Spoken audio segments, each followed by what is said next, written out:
As the four apprentices finally make their way towards their aircraft, in step with their respective instructors, a sense of pride engulfs each one of them. They know only a select few can walk this walk.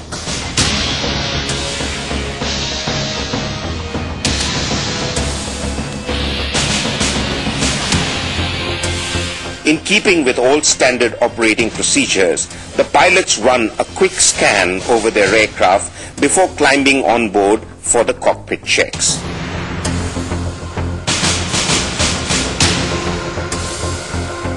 These pre-flight inspections are like ticking off a checklist that's been committed to memory.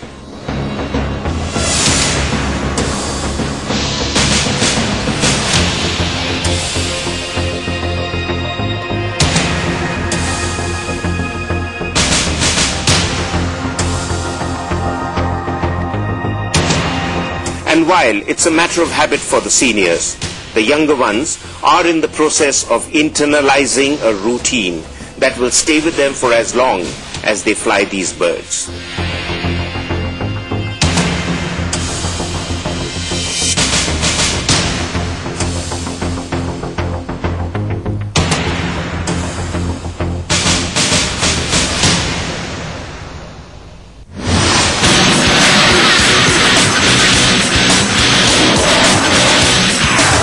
If attacked from the rear, she can quickly slow down, turn about, and face the attacker in about 6 to 8 seconds. Not just that, she can climb vertically, stop, slide down, and resume normal flight.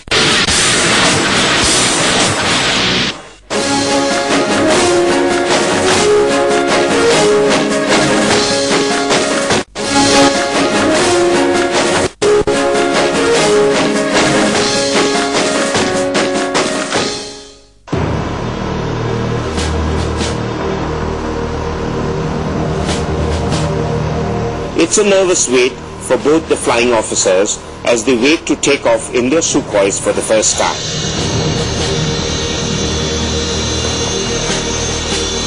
As they taxi out of the hangar towards the ORP, it's about getting in sync with the aircraft's controls.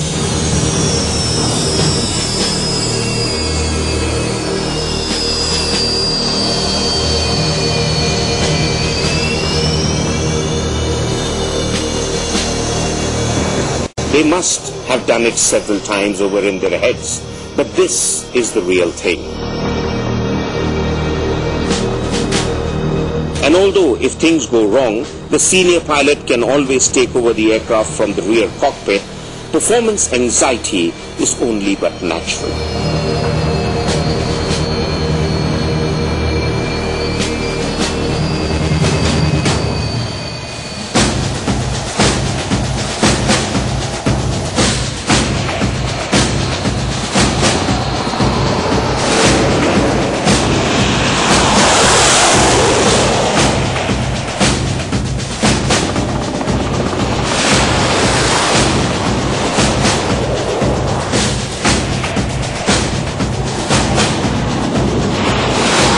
But all fears are put to rest as the aircraft gets airborne. It's a perfect takeoff.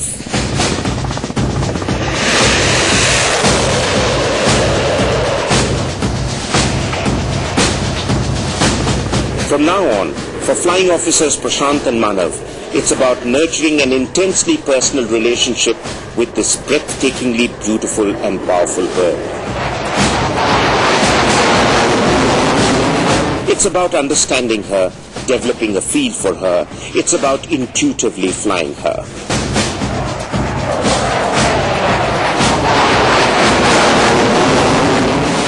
It's about exploring the Sukhoi 30 MKI at the limits of her operating envelope, learning to maneuver her at low speeds and buffer margins with least reference to cockpit instruments.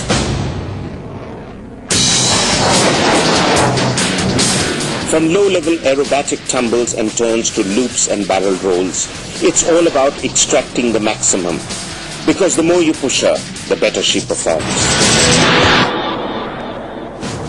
Here the fighter pilot has to perform far more at any given stage because the aircraft is so capable. He has to think ahead of the aircraft so as to be able to exploit that capability. So the evolution of the fighter pilot will also be to a much higher plane with this kind of a platform, because they both have to complement each other if the best has to be extracted.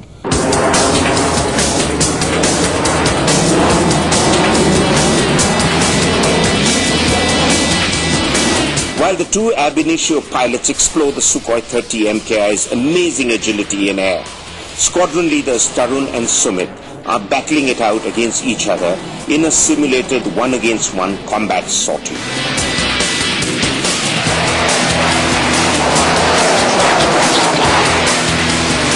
Their agenda is to apply all that they've learnt in terms of the aircraft's super maneuverability and thrust abilities in a combat situation.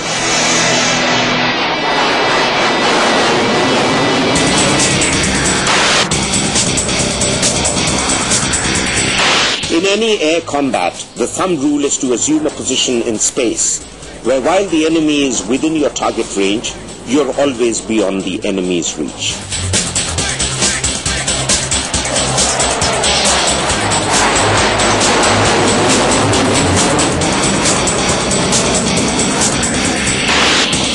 So, an aircraft that maneuvers faster than its opponent or has an unpredictable flight is always at an advantage. And this is where the Su-30 MKI's super maneuverability helps.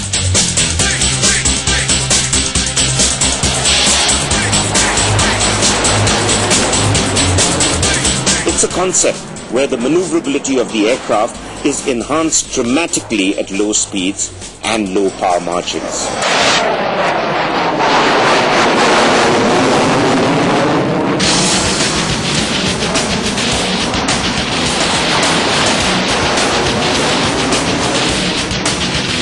The Su-30 MKI uses thrust vectoring to increase maneuverability, where the jet exhausts from the engines don't always go straight backwards, but can be tilted up, down, left or right.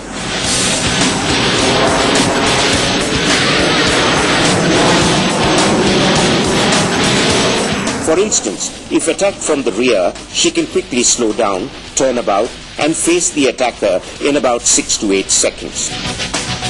Not just that, she can climb vertically, stop, slide down and resume normal flight. This is unheard of in conventional fighters, especially at decreasing speeds and power margins.